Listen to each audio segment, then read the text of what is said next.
We are live. Okay, great. Thank you, Mr. Hakeem and Mr. Kawas, for making the time and joining us today. It's a pleasure to have you here. So, to our audience, which is probably joining us on LinkedIn Live right now, welcome to Sportscom Speak. My name is Aditi Dharmadikari from Unlock Impact, and I handle the communications for Sportscom. So, Sportscom Speak is a bi monthly digital property, as a part of which we invite the leading lights of the Indian sports ecosystem, and we do a deep dive into a pertinent aspect of the sports industry once every 2 months. So, for the fifth Sportscom Speak, we'll be talking to Olympians Mr. Kavis Bilimoria and Mr. Hakimuddin Habibullah on how Team India's approach towards preparing for Paris 2024 has evolved since they each represented the country as athletes in the Olympics in 1992 and 2000, respectively. So, first off, let me introduce the speakers. Mr. Kavas Bilimoria is one of the first few Indian judokas who represented India at an Olympic event. He took part in the 1992 Sydney Olympics in the men's heavyweight event. He was the Indian national champion from 84 to 93 and has won a bronze medal at the Asian Games 86, three golds at the South Asian Judo Tournament, and a silver at the Commonwealth Judo Tournament as well. So Mr. Kavas has been conferred with the Arjuna Award for his contribution to the sport, both nationally as well as internationally.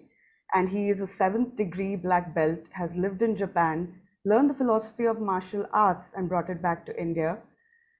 He's also an international referee and presently the sports director at the Dhirubhai Ambani International School, Mumbai.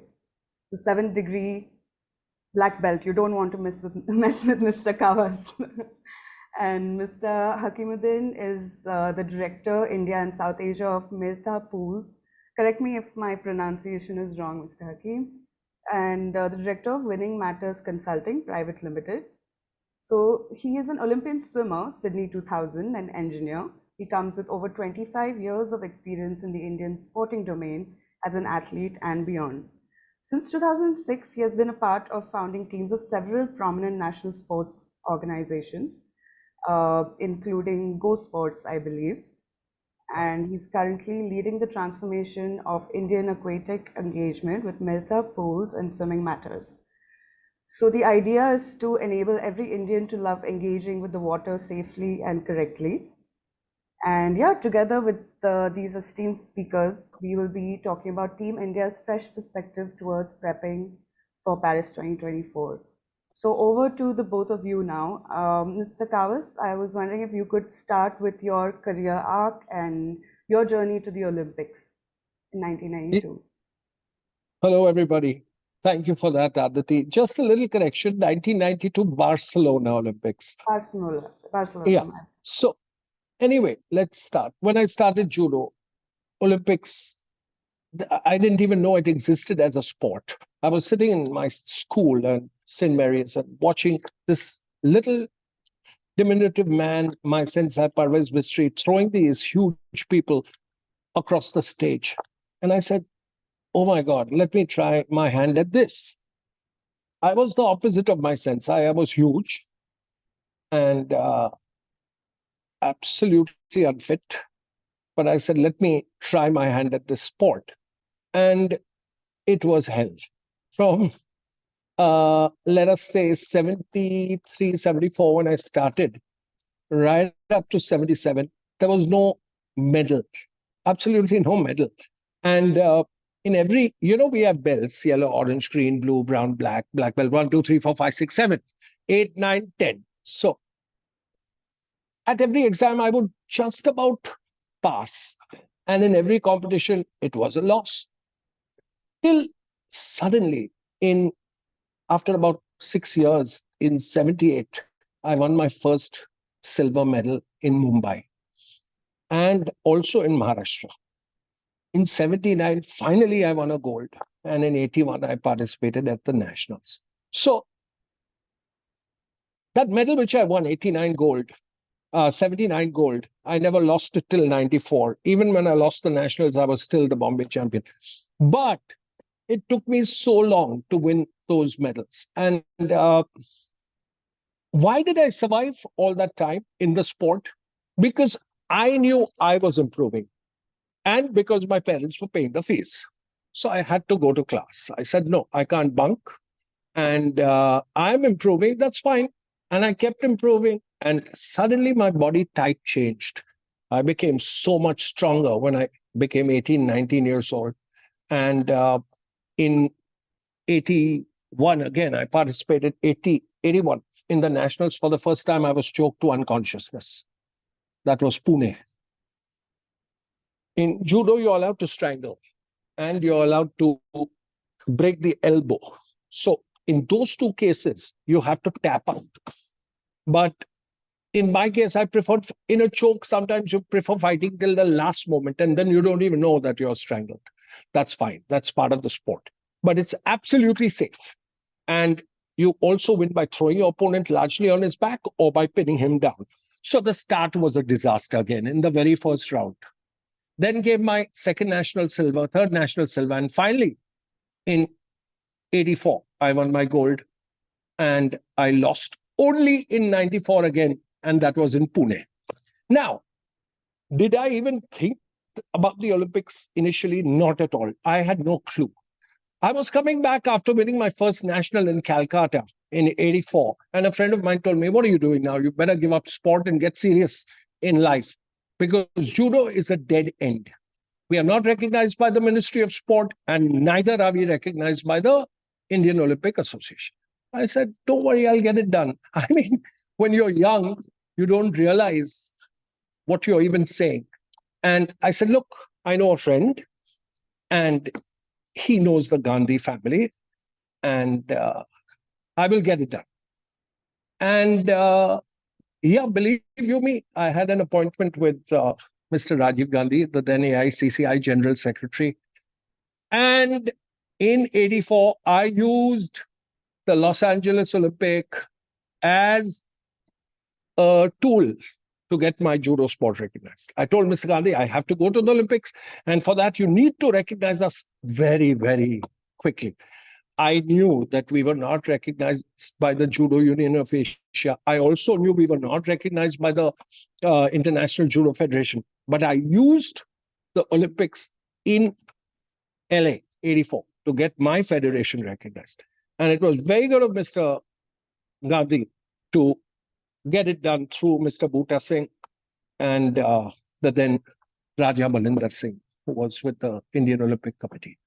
So that's how judo got recognized. And we had Mr. Titler at the helm. And things were extremely smooth from then on. The very next year, I knew I had to hone my skills if I had to make a dent at the Asian level and Olympic level. And immediately I went for a 3-month stint to Japan. I broke my leg because of very poor nutrition and extremely stupid and hard training, overtraining. I know now today, but then I thought that I was doing the right thing. But my foot broke, my fifth metatarsal. And I didn't want to come back and lose. You know, I wanted to come back invincible, let's put it that way. And so I bought size 17 shoes. My coach, my teacher in Tokyo put a band-aid, a cast around my foot. He said, look, it will do. Believe me, it'll heal. I said, whatever you say. I didn't have insurance. I had no money to go to any hospital.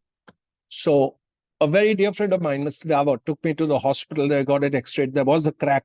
But the doctor said, what the coach has done is fine. It'll heal. But I didn't want to come back after a month and a half, and I had no money. So immediately I called another friend, Mr. Kothari, and started working in the Indian restaurant with my fifth metatarsal broken, hobbling on the inside of my left foot. Yeah, right foot, sorry. It was painful, but I got through and I survived. The hardest part was chasing a fly with a racket in those days in the restaurant to get that fly out. How could I tell them my leg is broken? I mean, it was a mess. But I managed to stay for 6 months and I was satisfied then with my training. I continued working in the restaurant for 4 hours every morning. I cut down on my time of training, which was sensible, and I came back much stronger. Mr. And Kawal, I'm curious about the sports culture in Japan and how it differs from that in So India. If you could shed light on it's that as well. it's it's phenomenal. We enter into a, let us say, a police dojo where the police are training. There are at least two or three Asian champions, and maybe a world champion there, or definitely a medal winner. Maybe not a gold medal, but silver or bronze medal winner. So that's the level of excellence we're talking about. And here I am in India.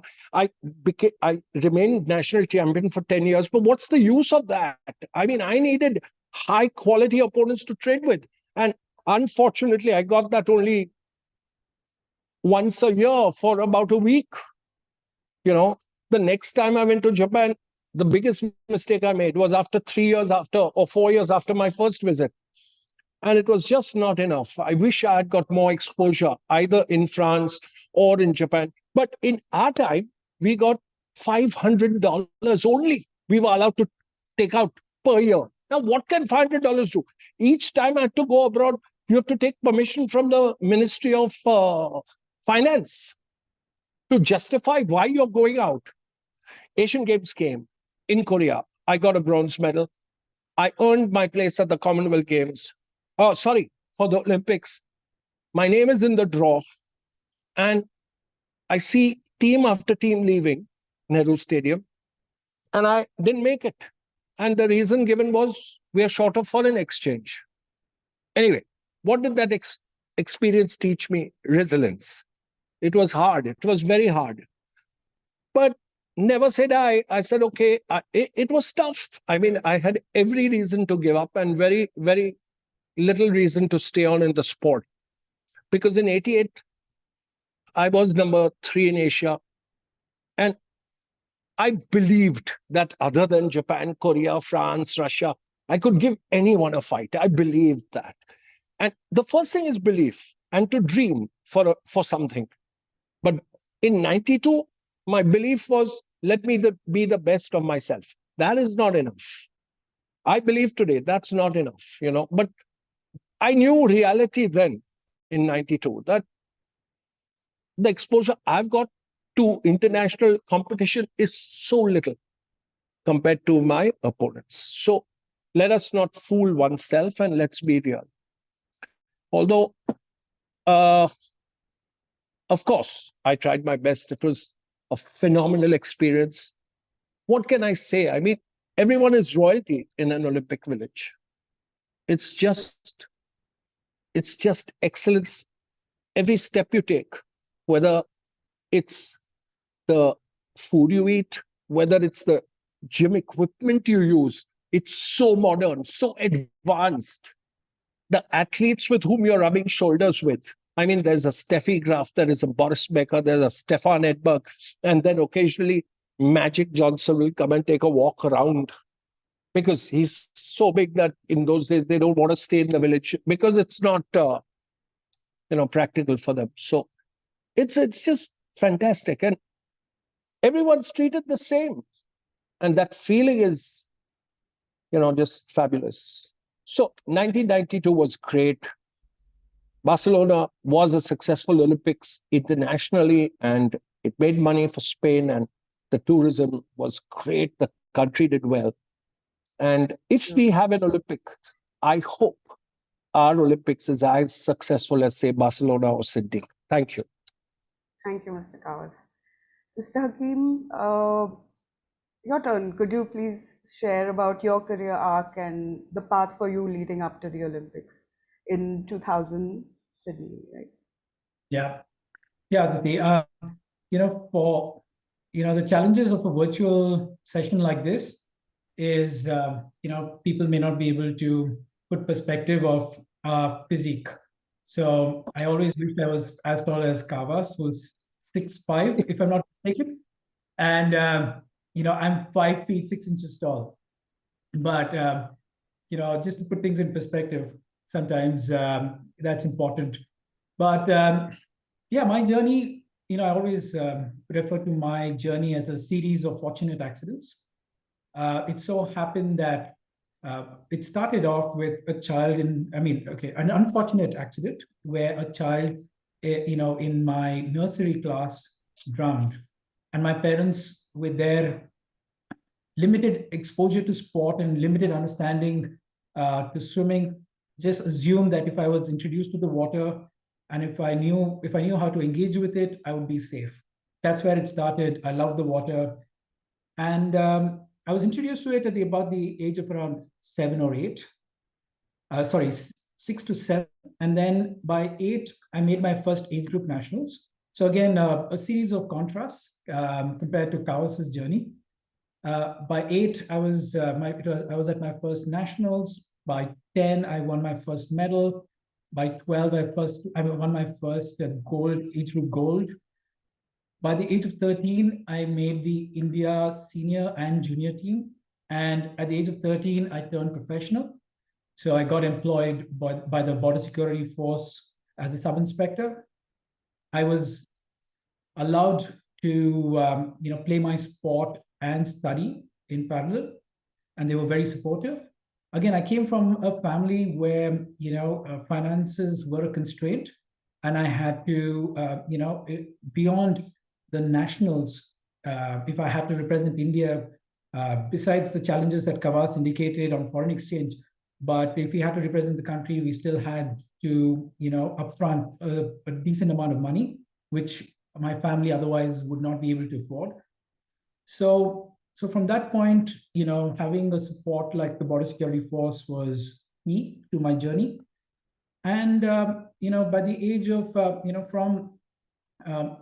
went on to do my engineering, and from the age of 17 to 20, I was national champion for 5 continuous years in the 200-meter freestyle.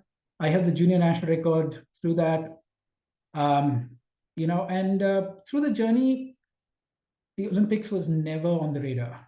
Again, there was very little precedence before me when it came to, having athletes ahead of me who had, gone to the Olympics. And the only thing that was on the horizon was the Asian Games.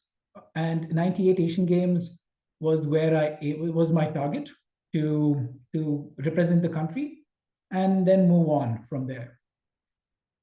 Since I was already in engineering school by then. It so happened that I didn't get selected. And like Kawa said, one of the things that sport teaches you is resilience. And, that was the time when, since I didn't get selected for the Asian Games, the next question was what's better and bigger than the Asian Games?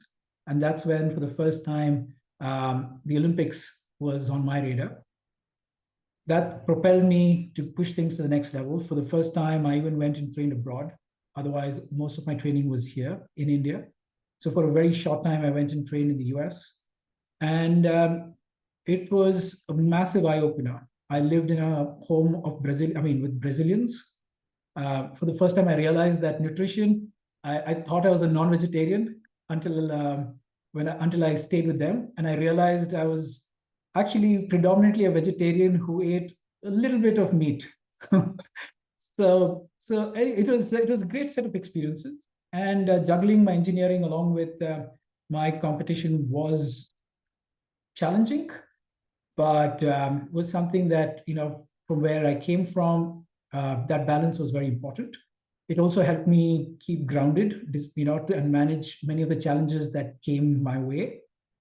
And eventually, when I did qualify, when I did get chosen to represent the country at the Olympics, it was massive. I had to, first of all, lead up to that, I broke the national record by 2.2 seconds in the 200-meter freestyle, which was a massive drop. And I landed up winning a medal at the Asia Pacific swimming competition in Taiwan.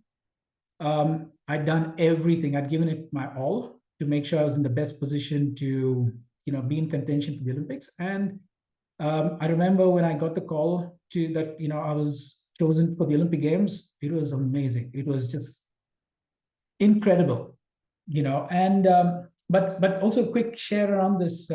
When I went to college, and I remember telling one of my professors saying, "I'm going to the Olympics," and the professor was like, "Fantastic."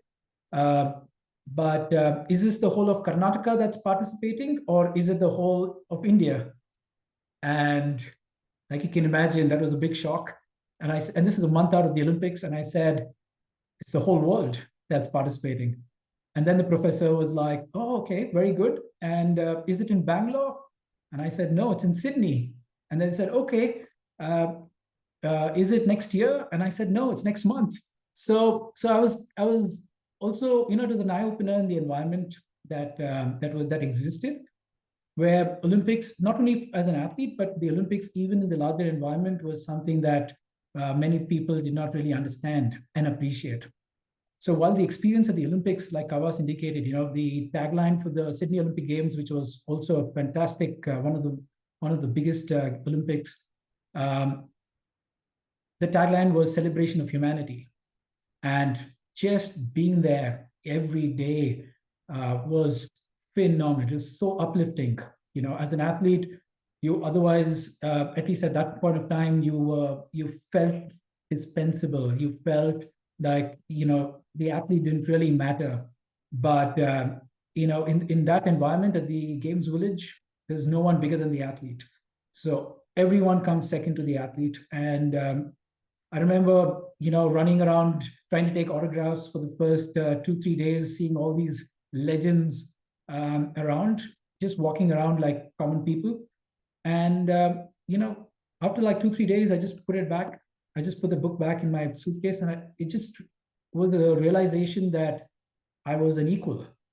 They were just fortunate to be from a better environment, a better system, a better, you know, with better possible genetics, whatever it was, they were luckier.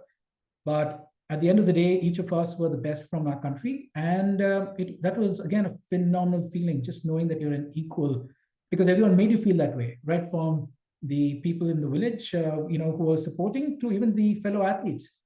Even if you met some of these legends and had a conversation, even they were so humble, because everyone realizes, you know, everyone has good days and bad days. So, you know, as much as they have a game face at the event in front of cameras, back in the village, everyone's down to earth. So I remember coming back from that phenomenal experience, and you know, suddenly motivated to aim for 2004. I was already national champion for 5 years. I'd already set the national records for many years, and which also stood for the next 6 years. So I knew 2004, it was, you know, still going to be a good chance for me.